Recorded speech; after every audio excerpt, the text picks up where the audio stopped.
স্বাধীনভাবে মত প্রকাশের কোনো সুযোগ নেই। আজকে এই স্বাধীন বাংলাদেশে একজন মুক্তিযোদ্ধা, একজন সাংবাদিক, একজন বিশিষ্ট অধ্যাপক, ঢাকা বিশ্ববিদ্যালয়ের আইন বিভাগের অধ্যাপক সহ আরো অন্যান্য সম্মানিত ব্যক্তিবর্গ, তাদের সাথে ওপেনে মব করা হলো এবং তাদেরকে লাঞ্ছিত করা হলো, তাদেরকে আঘাত করা হলো। যেখানে এই যে আঘাত করা হয়েছে তাদের সাথে, সেখানে মূলত ক্রিমিনাল অফেন্স হয়েছে তাদের সাথে 325, 323 এগুলো হয়েছে তাদের সাথে, তাদের মানহানি হয়েছে এবং যেখানে তারা ভিকটিম হয়েছে, অথচ তাদেরকেই আবার কোর্টে এনে গ্রেপ্তার দেখানো হচ্ছে, তাও আবার সন্ত্রাস বিরোধী আইনে।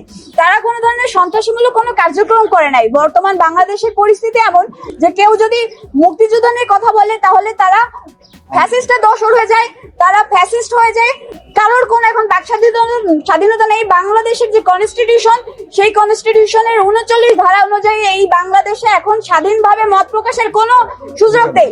আজকে যে সাংবাদিক, মুক্তিযোদ্ধা এবং অধ্যাপক গ্রেপ্তার হলো, এর মাধ্যমে দৃশ্যমান যে এই দেশে এখন সাকসেসফুলি মব ভায়োলেন্স চলছে এবং সেটা রাষ্ট্রীয় দায়ভারের জন্য নিতে হবে। কারণ এটা তাদেরকে যেহেতু গ্রেপ্তার করে রাষ্ট্রীয় আইনের সদর্পণ করা হয়েছে, এ থেকে প্রতিমান হয় যে এর সাথে বর্তমান সরকারের এই দায়ভারটা নেওয়া লাগবে।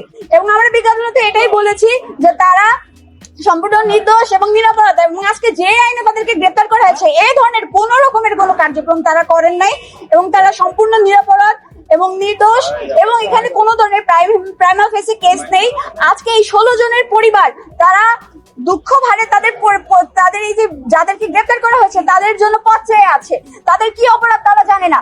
তারা তাদের যে মতামত একটি স্বাধীন রাষ্ট্রে সেটাই পেশ করেছে, অথচ তাদের কাছে গ্রেপ্তার করা হলো এবং ন্যায় বিচার ছাড়াই তাদেরকে আবার জেল হাজতে প্রেরণ করা হলো। আমরা আশা করেছিলাম আমরা বিজ্ঞ আদালত থেকে ন্যায় বিচার পাবো, তাদেরকে জামিন প্রদান করা হবে, কিন্তু এ ধরনের কোনো কিছুই করা হলো না এবং তাদেরকে গ্রেপ্তার করা হলো কোনো ধরনের ডকুমেন্টস ছাড়া। এখানে আমরা যা দেখেছি সেটা পুরোপুরি আইনের শাসন এখানে ব্যাহত হয়েছে। এভাবে মিথ্যাভাবে অভিযুক্তদেরকে যেভাবে ক্ষতিগ্রস্ত করা হচ্ছে, এটা আসলে আমাদের রাষ্ট্রের জন্য মানহানিকর।